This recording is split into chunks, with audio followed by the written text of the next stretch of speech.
Skeleton of a giant found. Reported discovery of a huge skeleton. Monstrous skulls and bones. A race of Indian giants.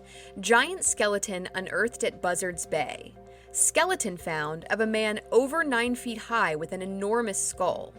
New Mexico discovery. 12-foot giant found. These are newspaper headlines, and they're not from the National Enquirer or any other disreputable tabloid like that. They're all from the New York Times. These are just a few examples of hundreds of similar newspaper articles about giant skeletons that were published throughout the 19th century and into the early 20th century. These articles were published in newspapers and magazines all over the United States, many of them quite credible, written by all different authors and reported by unrelated people, mostly workmen, well diggers, miners, quarrymen. But did you know, despite all this press, there are no actual giant skeletons on display anywhere and no follow-up stories to explain what happened to these amazing discoveries? Let's fix that.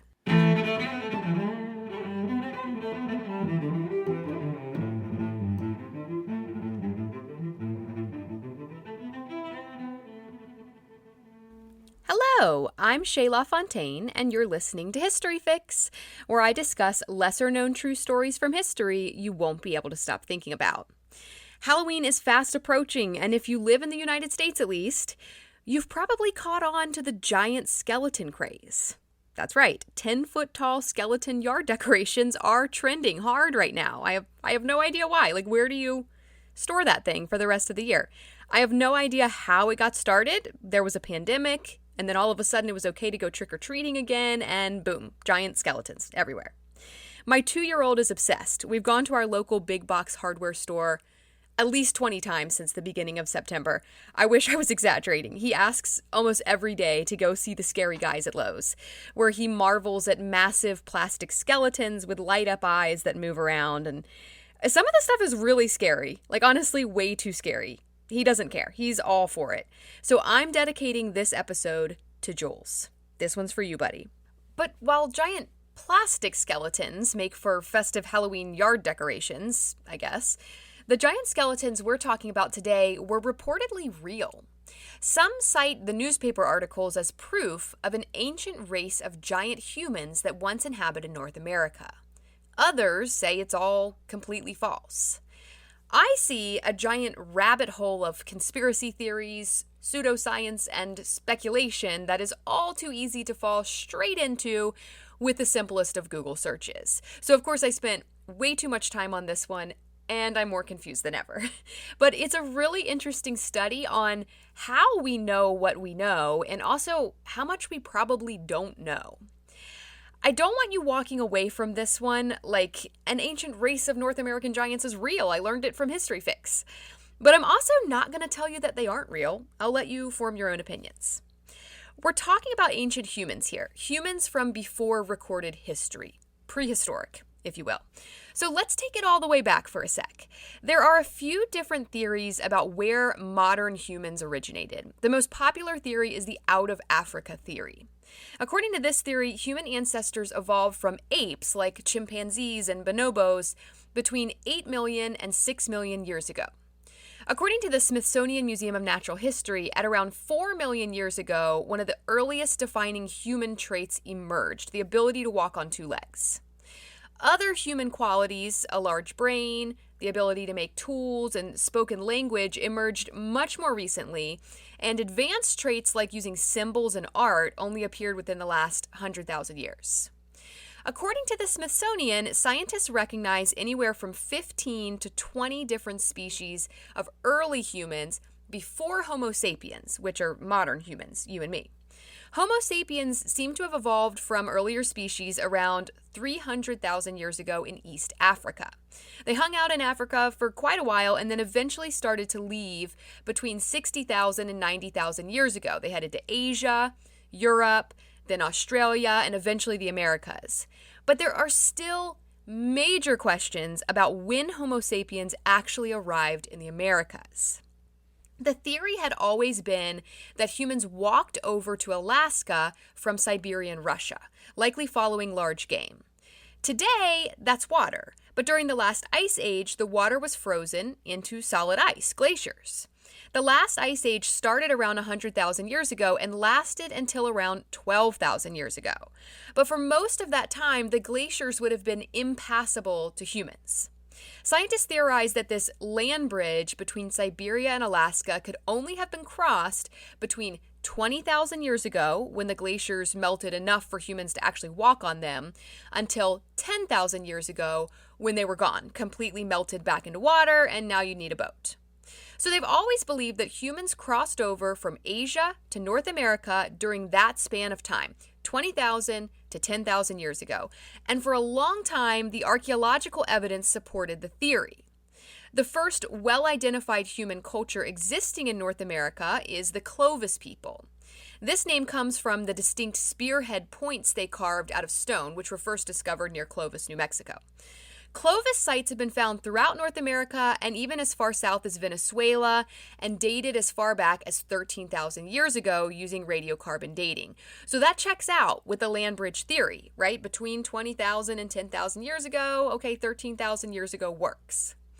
Based on studies of Clovis sites, it seems they originated in the Great Plains region and spread out from there, likely following large game like mastodons. But it's not like these guys were walking all the way down to Venezuela in one lifetime, like one guy followed a mastodon all the way to the next continent. We're talking about a very gradual spread that took many generations, each one moving a little bit farther and a little bit further. So scientists were pretty pleased with themselves. They came up with a theory because of the ice age and the glaciers and such, and then they actually found evidence that backed it up. The Clovis timeline was spot on.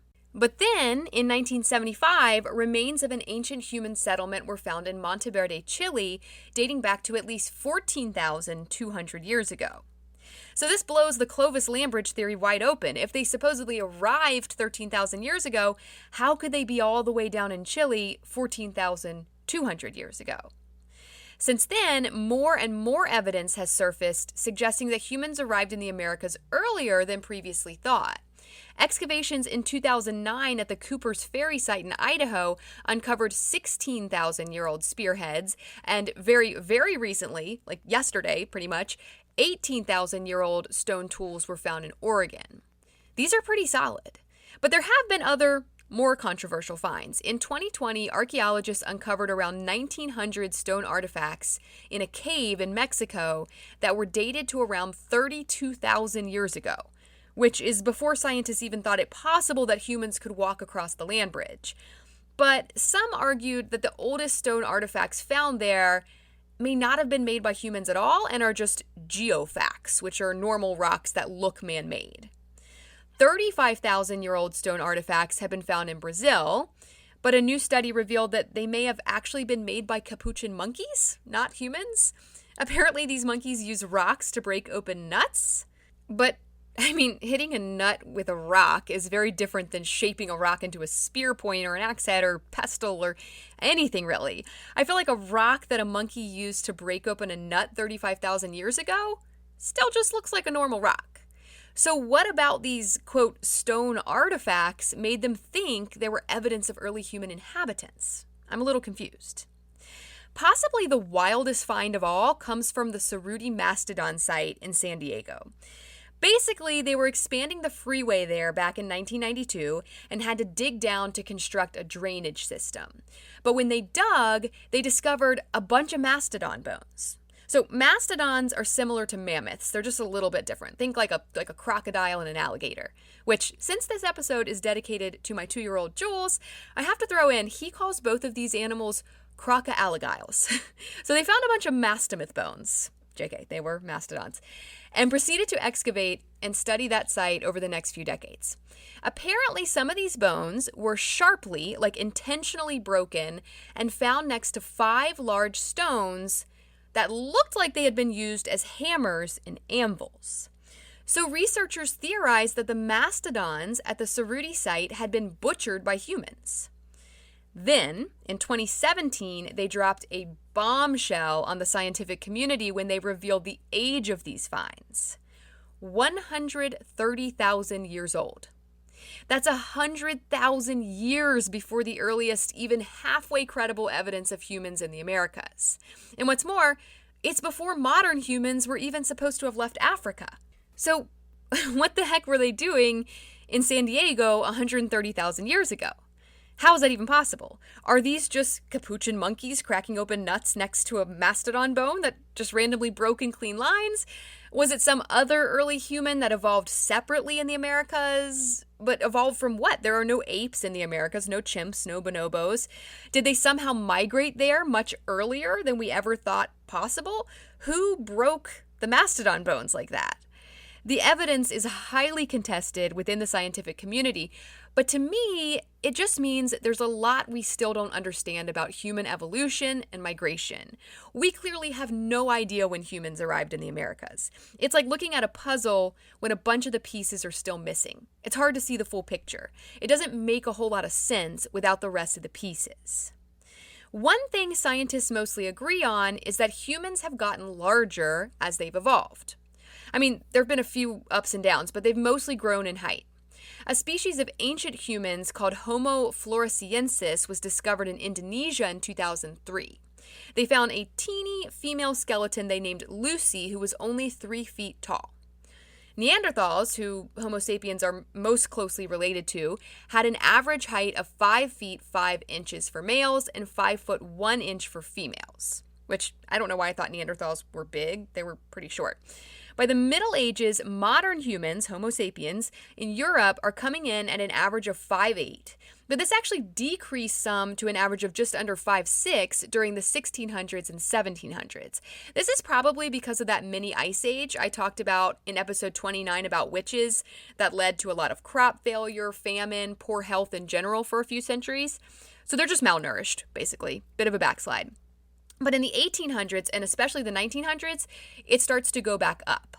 Today, the average height of a white male is 5 feet 10 inches. And I'm saying white because apples to apples, all the other numbers I gave you were European heights as well, except for the little teeny Lucy lady. But that one's just fun, so I had to throw it in. But overall, despite some minor backslides, humans have been getting taller and taller since they first evolved. So the discovery of, say, a 12-foot tall human skeleton would throw quite a wrench in the spokes of the scientific community that has worked tirelessly to put together this puzzle of human evolution. It's a piece that just straight up does not fit in the puzzle. Scientifically, anyway. Now, if we look at this instead through legends and folklore and myth, it fits quite well. Many different cultures have told stories about giants forever, fee fi fo fum, right? The name giant comes from Greek mythology. The gigantes were a race of giant demigods who were the offspring of Gaia, goddess of the earth. Latin-based words like gigantic, gigante, géant come from the Greek gigantes, so we literally describe big things by relating them to these mythical Greek half-god giants. The gigantes were powerful and violent, and they challenged the Greek gods for power. They were bad guys. What's interesting is that indigenous people living in the Americas also had legends and myths about giants, and they had zero contact with ancient Greece. So these stories evolved independently of one another. The giants in these stories were also wild, violent man-eaters. The great Chenoo from the Passamaquoddy people of New England, the stone giants from the Iroquois of New York State, the Satika from the Paiute of the Southwest, even the Sasquatch from the Chehalis people of the Pacific Northwest. But you may know that one better as Bigfoot. Giants run rampant throughout the legends told by indigenous Americans. Even some Christians believe in a race of ancient giant humans based on the Nephilim mentioned in the Bible from before the Great Flood. These giant half-human offspring were supposedly born through a sinful relationship between angels and human women. They were also violent bullies and tyrants. Nephilim are mentioned in the books of Genesis and Numbers. So I can't help but see the connection between all these mythical giants. Is this just some weird insight into human psychology that these different groups at different times and different places would all come up with the same creatures? Or is it all based on creatures that actually existed? This is a history podcast, so I can only speculate, but so much there. What I can tell you with certainty is that starting in the 1800s, newspapers started publishing stories about people finding giant skeletons all over North America. Let's get into some of these. The first series of stories to come out all over the country, really, were in 1845. The Cleveland Herald in Ohio, the Jeffersonian Republic in Pennsylvania, the Western Weekly Review in Tennessee, and the New York Herald all reported that the skeleton of an 18-foot-tall human was dug up by well diggers in Franklin County, Tennessee. These are followed up 2 years later by an article in the American Journal of Science in which William M. Carpenter, a medical doctor and a professor of medicine in Louisiana, examined the skeleton and determined that it was actually the bones of a small mastodon, not a man at all. Carpenter writes, quote, "Much interest has been recently excited by the announcement of the discovery in Tennessee of the remains of a man 18 feet high. The papers teemed with accounts of the prodigy, and public confidence was secured by the assertion that the distinguished physicians of the West had testified that they were human remains." After seeing the skeleton in person, he writes, quote, "At a glance, it was apparent that it was nothing more than the skeleton of a young mastodon." And he goes on to explain that the mastodon bones had been pieced together to resemble a human skeleton with pieces of wood standing in for missing bones. So this one's debunked. Not a giant human at all, actually a small mastodon. But the fact that it has any follow-up update at all is exceedingly rare. On November 21st, 1856, the New York Times published an article titled "Skeleton of a Giant Found." It read, quote, "A day or two since, some workmen engaged in subsoiling the grounds of Sheriff Wicken at his vineyard in East Wheeling came across a human skeleton. Although much decayed, there was little difficulty in identifying it by placing the bones, which could not have belonged to others than a human body, in their original position. The impression made by the skeleton in the earth and the skeleton itself were measured by the sheriff and a brother in the craft locale, both of whom were prepared to swear that it was 10 feet 9 inches in length. Its jaws and teeth were almost as large as those of a horse. The bones are to be seen at the sheriff's office," end quote. And then just nothing. No follow-up, nothing to verify whether or not the sheriff's find was actually a 10-foot-tall human. New York Times again, December 25th, 1868, reported discovery of a huge skeleton, reprinted from the St. Rapids Sentinel in Minnesota. Quote, "Day before yesterday, while the quarrymen employed by the St. Rapids Water Power Company were engaged in quarrying rock for the dam, which is being erected across the Mississippi at this place, found embedded in the solid granite rock the remains of a human being of gigantic status. The grave was 12 feet in length, 4 feet wide, and about 3 feet in depth, and is today at least 2 feet below the present level of the river. The remains are completely petrified and are of gigantic dimensions. The head is massive, measuring 31½ inches in circumference, but low in the asfrontis and very flat on top," which, by the way, I have no idea what an asfrontis is. Google is also stumped. "The femur measures 26¼ inch and the fibula 25½, while the body is equally long in proportion. From the crown of the head to the sole of the foot, the length is 10 feet 9½ inches. The giant must have weighed at least 900 pounds when covered with a reasonable amount of flesh. The petrified remains, and there is nothing left but the naked bones, now weigh 304¼ pounds. The thumb and fingers of the left hand and the left foot from the ankle to the toes are gone, but all the other parts are perfect." And then, once again, nothing. Where is this 31-inch skull? What happened to it? 304¼ pounds of bone? Where are they? Toronto Daily Telegraph, August 23rd, 1871. Niagara's Ancient Cemetery of Giants. Quote, "On Wednesday last, Reverend Nathaniel Wardell, Messrs. Orrin Wardell of Toronto, and Daniel Friedenberg were digging on the farm of the latter gentleman, which is on the banks of the Grand River in the township of Cayuga. When they got to 5 or 6 feet below the surface, a strange sight met them. Piled in layers, one upon top of the other, were some 200 skeletons of human beings, nearly perfect, around the neck of each one being a string of beads. There were also deposited in this pit a number of axes and skimmers made of stone. In the jaws of several of the skeletons were large stone pipes, one of which Mr. O. Wardell took with him to Toronto a day or two after this Golgotha was unearthed.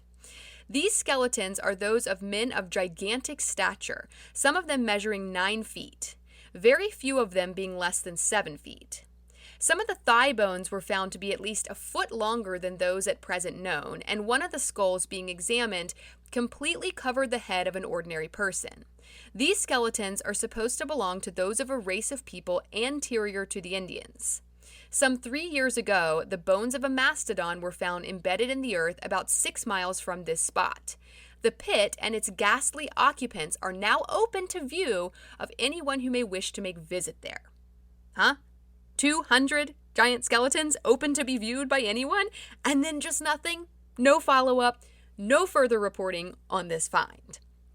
New York Times, February 8, 1876, the early American giant, quote, "The public will be unpleasantly reminded of the callous indifference to the future on the part of the prehistoric Americans by the recent discovery of 3 unusually fine skeletons in Kentucky. A Louisville paper asserts that 2 men lately undertook to explore a cave which they accidentally discovered not far from that city. The entrance to the cave was small, but the explorers soon found themselves in a magnificent apartment richly furnished with the most expensive and fashionable stalactites. In a corner of this hall stood a large stone family vault, which the men promptly pried open. In it were found 3 skeletons, each nearly 9 feet in height. The skeletons appear to have somewhat frightened the young men, for on seeing so extensive collection of bones, they immediately dropped their torch and subsequently wandered in darkness for 36 hours before they found their way back to daylight and soda water." What? They wandered around in a dark cave for 36 hours and then chugged some soda water? What about the 9-foot skeletons, NYT? Nothing? No follow-up. The Marion Daily Star and Scientific American both reported on a burial mound uncovered in Ohio in 1880 that contained 11 giant human skeletons, including 9-foot-tall men and 8-foot-tall women. But let's skip ahead a little to May 4th, 1908, New York Times again. "Giant skeletons found. Cave in Mexico gives up the bones of an ancient race." Quote, "Charles C. Clapp, who has recently returned from Mexico, where he has been in charge of Thomas W. Lawson's mining interests, has called the attention of Professor Agassiz to a remarkable discovery made by him. He found in Mexico a cave containing 200 skeletons of men, each above 8 feet in height. The cave was evidently the burial place of a race of giants who antedated the Aztecs. Mr. Clapp arranged the bones of one of these skeletons and found the total length to be 8 feet 11 inches. The femur reached up to his thigh, and the molars were big enough to crack a coconut. The head measured 18 inches from front to back." So 200 skeletons, again. I find that interesting. That's a very specific number. And you guys, these are just a handful of the hundreds of articles reporting similar finds. For the most part, the stories are all very similar. Now remember, they're all coming from different newspapers, different states, different authors, different witnesses, and yet most of them contain some key similarities. First of all, most of the skeletons were found, measured, and reported to the press by normal people, laymen, typically workmen, not scientists. They were usually digging wells, mining, or working in rock quarries when they came upon these finds. Something else many of them mention: some sort of scientist is usually on the scene or has been called to the scene to analyze the find. And the final thing almost all of them have in common: they just go completely silent after that initial report. There's no follow-up. There's no report of the scientist's analysis. There's no bones on display. It's maddening. Like, if it was fake, just tell us it was fake. If they measured the bones wrong or something, or it was actually just another mastodon, tell us that. Don't just put some wild stuff out there and then nothing. Inquiring minds need to know what the heck these people found. Even if it's just a regular-sized ancient human and they measured it wrong, I'd like to know that too. That still seems like a valuable find. The lack of any sort of follow-up conclusion to these reports is a defining feature of almost every single one. Why? It's a juicy topic. Why not keep reporting on it? I'm left with two possible answers to that question. First, they quickly discovered that the find was not legit, either a mismeasurement, misidentification, or just totally made up, a hoax. It's possible these newspapers did not want to hurt their credibility by coming out and admitting that they had reported fake news, essentially. So they just dropped the story and hoped everyone would forget about it. There is a precedent for this. In 1868, the Cardiff giant was discovered in New York, and it made headlines all over. It was a big deal. Until it was revealed to be a hoax. A cigar maker named George Hull was, I guess, just really bored with his life and bought a huge block of gypsum. He then hired a sculptor to carve it into the shape of a 10-foot tall man and gave it to his cousin, a guy named William Newell, who buried it on his farm in Cardiff, New York. These two pranksters then hired some workmen to dig a well in the exact spot they buried their fake giant and quote-unquote discovered it, put it on display, and charged people money to come see it. Now, scientists could tell immediately that this thing was fake, but a lot of people thought it was real and paid to come see it. But you guys, if you look at a photo of the Cardiff giant, I have one on my Instagram, it's definitely fake. Like, it's comically unconvincing. Also, it's naked and rather explicit, I might add. I know there was all that really, really stupid controversy recently about parents being upset that their children were exposed to Michelangelo's statue of David because it was too, quote, pornographic, of all the things to be upset about. Not 180 school shootings in the last 10 years. No, it's Michelangelo's tasteful nude. There's nothing tasteful about the Cardiff giant. It is actually pornographic. Like, I don't even know if Instagram's going to let that one fly. If it's gone before you get there, just Google it or something. Anyway, George Hull pretty quickly admitted the giant was fake. He was embroiled in a legal battle with P.T. Barnum, the circus guy, who had made his own giant and was claiming the Cardiff giant was fake and his was real. So Hull and Newell took Barnum to court, but then they refused to swear under oath that the Cardiff giant was legit, and it all just fell apart. What an absolutely silly court case that must have been. So that's one theory, that these reported giant skeletons were not actually giant skeletons at all, and the newspapers just didn't want to admit that they had published bogus stories. The other possible answer to the lack of follow-up is that they were in fact giant skeletons, and there was a cover-up of some kind, either by the government or the scientific community, for whatever reason. They confiscated the bones, locked them away somewhere, and kept the newspapers from publishing any more reports about the finds. That's far-fetched, I know, but it's not impossible. Esotericism is a school of thought based on speculative ideas about spirituality and society. Esotericists are basically fringe theorists who turn to ancient cultures in search of wisdom. I touched on this in episode 14 about Atlantis when I mentioned Helena Blavatsky's Theosophical Society. Blavatsky published The Secret Doctrine in 1888, in which she argued that there was, in fact, a race of ancient giants, but scientists were actively covering up evidence that supported it. In this book, she writes, quote, "Is it possible that prejudice would carry science so far as to class all these men as either fools or liars?" End quote. Author Richard Dewhurst proposes a similar theory in his book, The Ancient Giants Who Ruled America, but he gets real specific with it, claiming that the Smithsonian Institution, and more specifically, John Wesley Powell, who was the director of the Smithsonian's Bureau of Ethnology starting in 1879, covered up the giant skeleton finds in order to push his own agenda. Dewhurst believes Powell wanted to cover up any evidence that didn't fit with the theory of evolution, which suggests humans would get bigger and stronger as they evolved and not smaller and weaker. He claims Powell also sought to discredit Native American myths and culture so they would seem less civilized. This was during a time when the U.S. government was seizing land that had been occupied by indigenous people for, well, we're not even sure how long, and Powell wanted to justify that. Now, Dewhurst may seem like an unhinged fringe conspiracy theorist here, but I want to point out that he is actually a very accomplished and credible author. He's an Emmy Award-winning writer of an HBO documentary called Dear America, Letters Home from Vietnam. He was also a writer and editor for the History Channel, the Arts and Entertainment Channel, PBS, Fox, ABC News, TNT, Paramount Pictures, and the Miami Herald. So he's not just some weird guy in a basement somewhere who's got it out for John Wesley Powell and the Smithsonian. But most of his evidence to back this theory is just the newspaper articles. So we're kind of back to square one. There's not really any way to prove the cover-up theory. I suppose it's possible that the giant skeletons, if they were real, were actually just very large humans, not mythical beasts. I mean, I don't know about like the 10-footers and 12-footers, but a lot of these articles report skeletons that are like 7 foot something. That's not impossible. There are modern humans in the 7-foot range. Look at the NBA. Is it possible they were uncovering Native Americans who were just naturally super tall because of a healthy diet and genetics? That seems possible to me. But when you get into 8, 9, 10 feet, certainly less normal, but still not impossible.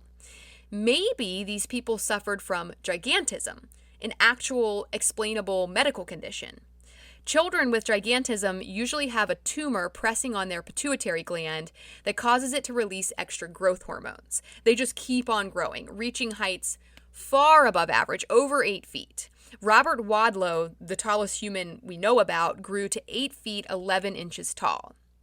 But gigantism is not genetic, and it's super rare, occurring in only 3 or 4 out of 1 million people.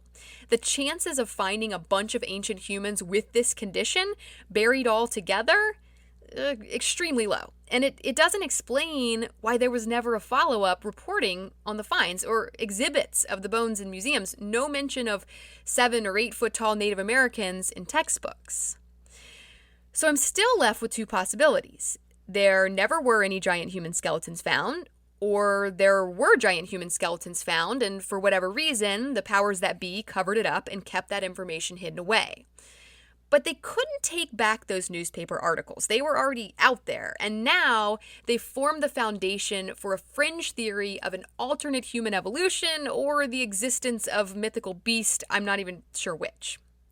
In last week's episode about Vlad Dracula, I talked about 2 different types of historical evidence. The first type, the best type, is forensic evidence, bones. Bones can tell us a lot about where humans lived, how they died. Bones are irrefutable evidence. Except, of course, in this case, where the bones just disappear. Despite all the reported finds, there are no giant skeleton bones for us to study. The second type of historical evidence is witness accounts. We have this in letters, journals, books, articles, but this type of evidence is less reliable. It's too easy to twist stories and sensationalize events to work in the favor of the witness. Like I said last week, for this type of evidence to mean something, it has to be cross-referenced. It has to come from multiple sources independently. And it does here. These articles are coming out over the course of almost 100 years, all over North America, different newspapers, different authors, totally unrelated.